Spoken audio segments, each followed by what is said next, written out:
So if you're a regular here at North Bradley Baptist Church, and most people are at least reasonably regular, there's no one here who's completely unknown to us as far as I can see. So if you're a regular here, then most people they're going to know something about you. They're going to know something about you. But think about what they know compared to just too cute.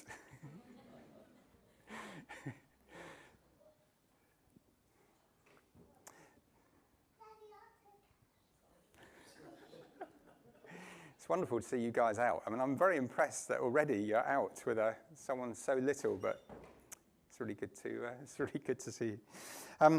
But think about what people know about you compared to everything that they could possibly know. So our knowledge about people is so limited, isn't it? We know something, but it's just the tip of the iceberg compared to everything there is to know. But imagine that there was someone sitting in this room who knew everything about you that they could possibly know, everything about you that there was to know. So they know everything that you've ever said, everything that you've ever thought, every action that you've ever performed. They know your deepest desires, your hopes, your frustrations, your dreams, everything. How would that feel? How would that feel?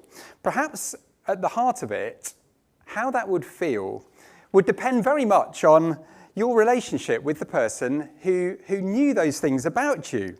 If you believe that they were on your side, that they loved you, that they were for you, not against you, then perhaps you'd be willing for them to know that the real you, perhaps. But there'd probably be some things that you would still want to keep hidden. But if you don't trust them, if you believe that they would blackmail you or exploit you or use that knowledge about you against you in some way, that would be a terrifying thing, wouldn't it? It would be terrifying. It would be a nightmare for someone to discover every single secret thing about your life. For those of you who have ever watched the Lord of the Rings films, the evil Sauron is essentially presented, isn't he, as an all-seeing eye, an all-seeing eye. And this is not presented as a good thing because he personifies evil, everything that's evil in that film. There can be something spooky and uncomfortable about an all-seeing eye, can't there? Catherine was reminding me the other day that I used to freak her out by peering at her through a cupboard crack or a wardrobe with just an eye sticking out at night. That's possibly not the most positive snapshot of our marriage, and I like to think that I have grown out of that now, but it's something that really used to make her feel very uncomfortable, perhaps not surprisingly.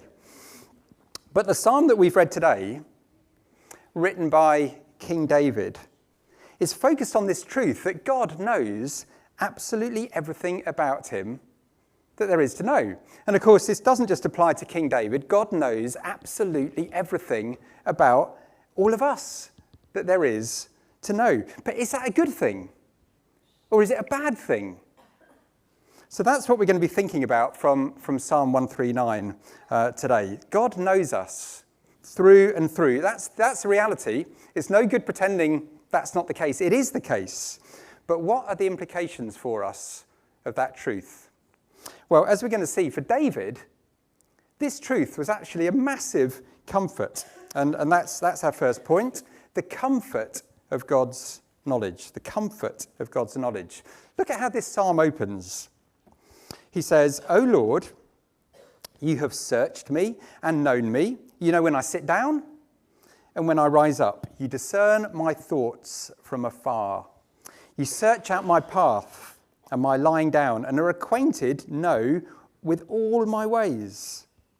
Even before a word is on my tongue, behold, O Lord, you know it altogether." Now, actually, when you read those verses, you don't actually know at this point, well, does David think this is good? It's not obvious, is it? Perhaps he's horrified. God knows what he's about to say before he says it. Perhaps he thinks that's an awful thing. But then he goes on to say, you hem me in behind and before and lay your hand on me. Such knowledge is too wonderful for me. It's high. I cannot attain it. And again, laying your hand, I mean, that can be a negative thing. I don't know if you've ever heard that. You do that again? I'll lay my hands on you.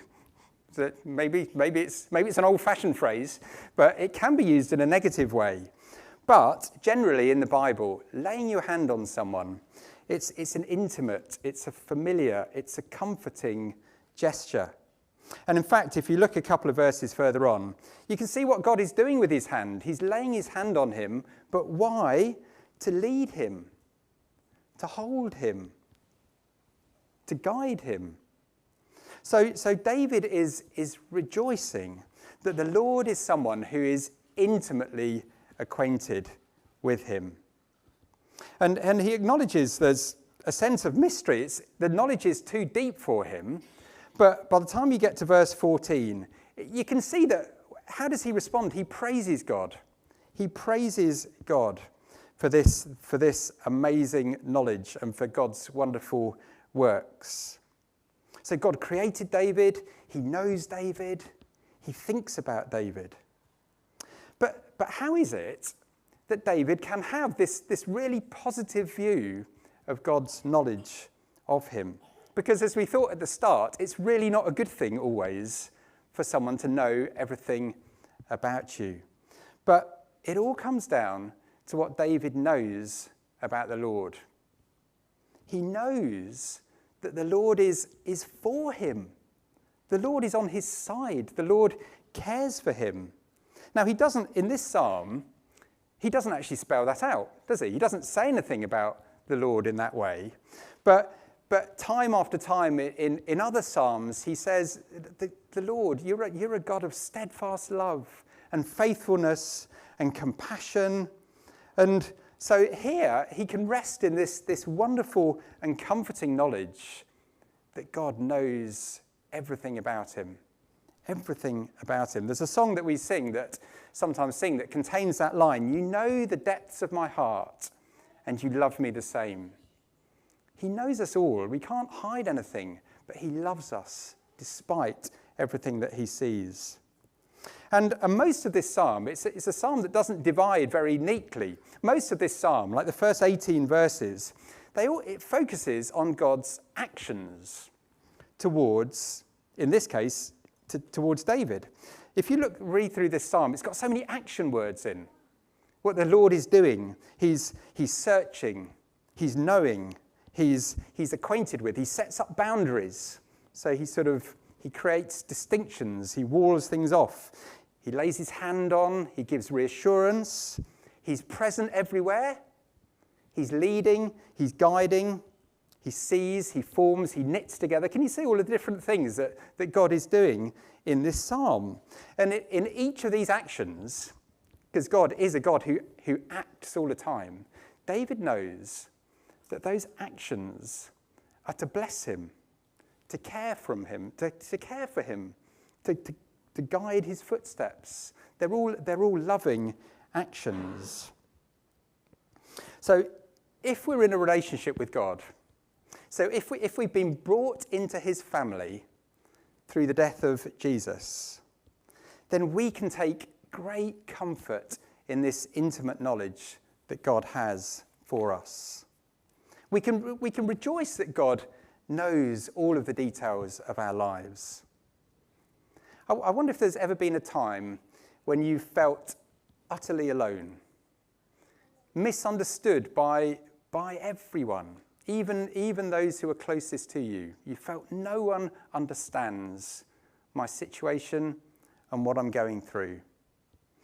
For those who are God's children, there is never a time when we are actually alone. There's never a time when we are not known by God and understood by God. And in this psalm, David it's like he's soaking himself in these truths. He's allowing those truths to come to his heart and to make a difference to him. when is it that we most need to remember that these things are true about God? I mean, it's a new year. We don't know what 2023 is going to bring. But perhaps what we do know is that there are some situations when we typically tend to forget these things about God. For me, I really hate losing things. If I lose something, then I start stressing about it. I start obsessing about it. Everything else gets put on hold while I look for this thing that's lost. It really, even if it's not a very important thing, it really starts to grip me. And I need to remember that I can use an opportunity like that to grow closer to the Lord. He knows where the lost thing is. Darkness is as light to him. He's working out his purposes in my life while that thing is lost. He sees me. He knows I'm getting frustrated and angry about it. He develops my patience. I learn to remember that he's God. He knows everything, and I don't. And I can commit it to him in prayer. I can search, yes. I'm not going to do nothing, but I can trust God even while I'm waiting to find it. So what sort of situations causes you to lose sight of who God is? Is it when someone at school is intimidating or unfriendly and you feel alone in that environment? Do you forget in that environment that God knows you and cares for you? Is it a lump that needs to be checked out and suddenly you forget that God is with you and knows you and cares for you? Or you see a loved one wandering off on a dangerous path and you're anxious about them. Do you forget these things about God? So in all of those first 18 verses, David is really speaking about the Lord and what the Lord is doing. But there are a couple of places where he recognizes this is how I should respond. This is how I should respond to what the Lord is doing. Verse 14, he praises him. He thinks about these truths and he praises God for them. So we need to actively remember. Sometimes when we forget, we need to bring ourselves back. We need to remind ourselves, this is what's true about God. He does know me. He does care for me. He is working in my life, even though I can't necessarily see it. And often we can doubt him. The devil wants us to doubt him. The world would be very happy if we doubted him. We need to remember what God is really like. And verse 17, that should be precious to us. If we know that God is our friend, then that should be a very, very precious thought to us. And we should just have a sense of joy and comfort, even in difficult times. We are always in God's strong arms. He's close, he knows, he understands, and he cares. That is wonderful to know. But secondly, I said at the outset that someone knowing everything about you is not necessarily a good thing. And if we're in a right relationship with God, then yes, the fact that he knows us is a wonderful source of comfort and reassurance. But if you're someone who is trying to keep God at a distance, then his all-searching eye should be a fearful thought. So we're going to think about this in our second point, the fear of God's knowledge, the fear of God's knowledge. Now, if you've read this psalm before, or even as Fee was reading it this morning, if you heard it read for the first time, I wonder if you've ever been struck by what feels like a very sudden change in the middle of the psalm from verse 18 to verse 19. I don't know if you found that when you were reading it, Fee. It's a very sudden switch as it goes from verse 18 to verse 19, because we've had this kind of reflection on all of the things that God is doing, and they're wonderful things. And verses 13 to 16 particularly have been this extended thought on God's intimate, detailed knowledge, even of an unborn child. And And by the way, these verses speak very powerfully of the truth that an unborn baby is a real human being. That's so clear in these verses, isn't it? And David says in verses 17 and 18, how precious God's thoughts are. God is with him even while he sleeps. And then suddenly, out of the blue, oh, that you would slay the wicked. Oh, men of blood, depart from me. It's a really sudden switch, I think. What on earth is going on? Because the psalm hasn't been talking about the wicked or God's enemies. And suddenly, it's like they appear from nowhere. And they're on centre stage in this psalm. What are we supposed to make of that sudden change of direction? And I think the way to see it is that David has been reflecting on how awesome God is. God is so great. He's so wonderful. He's so awesome. And he knows that God is high and lifted up, and he's wonderful in all his works and ways, and he's the creator of every human being. And David reflects on these awesome things about God.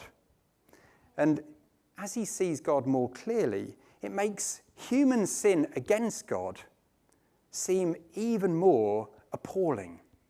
He sees what God is like, and he sees that some people turn their back on this God, reject this God, hate this God. And he's just appalled. How could anyone treat this God in this way? Because David has put himself on God's side. And so he is opposed to everyone who is opposed to God.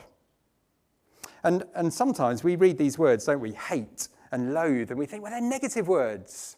You know, we tell our children, you mustn't ever, don't say that about someone. We don't like it. But biblically, the sense here is one of settled opposition. David is against those who are against God. And I think what we need to recognize in this psalm is that David is calling upon God to do exactly what God is committed to doing. Because for those who remain opposed to God, God is going to bring them into judgment. And if they remain unrepentant, they will be brought into condemnation by God. And David knows that just as God sees everything about him, God also sees everything about his enemies. God sees everything about the people that are opposed to him. In another psalm, Psalm 94, the psalmist talks about people who are bullying the weak and boasting in their pride, and they're saying, the Lord doesn't see. And the psalmist says, fools, when will you be wise? He who planted the ear, does he not hear? The one who made the eye, does he not see? And the expected answer is, yes, of course he does. He sees everything. So I think in this psalm, there's this huge contrast being presented between the comfort and reassurance of that a loving God knows all of the details of his children's lives, and he watches over them with tender care. And on the other hand, for those who insist on continuing in opposition to God, there is the fear that everything is known by him. And one day, everything that's in darkness is going to be brought into the light. Now, maybe if you're in this camp, you've not yet acknowledged Jesus as Lord, but you could be tempted to think, well, look, this psalm is talking about, the wicked and men of blood. That's not me. Yes, I don't follow Jesus, but I'm a kind person, I'm a gentle person. But the trouble is, we don't assess ourselves correctly. We don't see ourselves as we really are. We're called to love the Lord our God with our heart, soul, mind, and strength, and to love our neighbour as ourselves, to even love our enemies. And we don't do that. We don't. The simple truth is that we reject God. We turn away from our knowledge of him, and we live our way. We make ourselves the kings and queens of our own life. And for these things, if unforgiven, God will bring us into judgment. So my appeal this morning to anyone who's opposing God is that you reckon with God's perfect and complete knowledge of you, that you recognise that he knows everything you've done, everything that you've thought, everything that you've said. And let's be honest with ourselves, our thoughts are sometimes appalling, aren't they? They are appalling. Even though thankfully, we don't always act on them, but sometimes these thoughts it's almost like they come from nowhere and they horrify even us. And God knows those thoughts. So don't keep God as your enemy. Don't. If you're opposed to him, then God sets himself in opposition to you. And you can't take him on. You're not going to win that battle. Now is the day when there is opportunity to become God's friend through the death of Jesus, to become his friend. And then you can be confident that God's perfect knowledge of you is the knowledge that a perfect father has for his son or daughter that he loves. That will be God's knowledge. It wouldn't be the perfect knowledge of the judge with the criminal in the dock before him. It's a huge difference. It's a huge difference. So here we are. It's the start of 2023, and we don't even know what the next week is going to bring. So how should we respond to these mind-stretching truths about God? What do we need to do? This is my final brief point. We need to have an accurate knowledge of ourselves. We need to have an accurate knowledge of ourselves. Look at the end of this psalm, how David responds in the last couple of verses. And I want to urge us to follow his example, to do what David did. Look what he says in verse 23. Search me, O God, and know my heart. Try me and know my thoughts, and see if there be any grievous way in me, and lead me in the way everlasting. Now, why would he say that? Why would he say it? He's just spent 18 verses talking about the fact that God knows everything about him. He's already said it.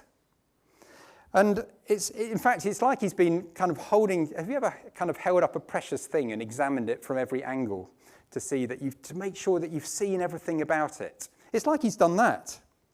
He's sort of held up this truth about God's knowledge, and he's looked at it from that direction, he's looked at it from that direction, and now he's inviting God to know him.